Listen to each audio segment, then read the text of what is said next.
喂，哎，你好，宇哥。哎，胡老师你好，哎，你那个问卷我看到了，你的公众号。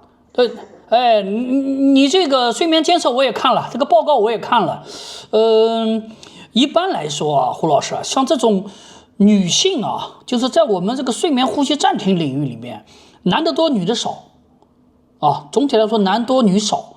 另外呢，就是说，对，我看了你报告啊，你这个报告呢，我看了之后呢，你这个报告的这个结果啊，在女性里面算是重一点哦，哎，但是从这个我们聊一下这个症状啊，我看这个从症状上看的话，白天精神还行，是吧？哎，对。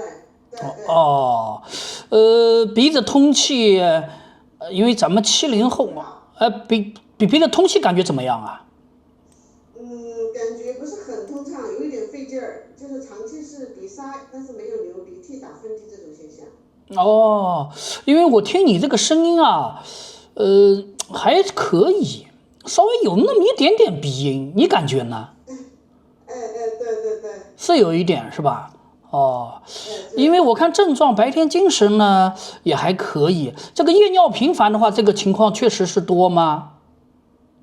是这样子的，就是我睡觉比较早，我一般10点钟我就上床。哎，挺好呀。然后晚上10点上床，然后我会在12点到1点之间起来一次。然后呢，下一次可能就在4点多5点钟要起来一次。哦，其实啊，胡老师啊，我觉得这个，照理说，这个夜尿频繁啊，这个在有些女性用户，就是更年期以后的女性，确实是也有的。哦，还有就是一般来说啊，这个睡眠呼吸暂停，它主要症状就是白天精神不是太好，安静的时候你白天精神不大好，不是说是你手上有活在干，人都瞌睡，那就特别严重了。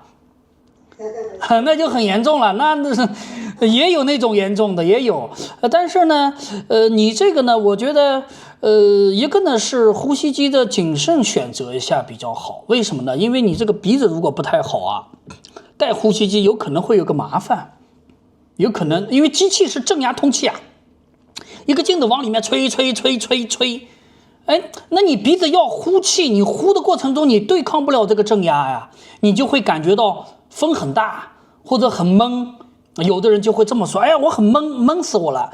其实就是你鼻子通气不太好。哦，相对来讲啊，胡老师，相对来讲。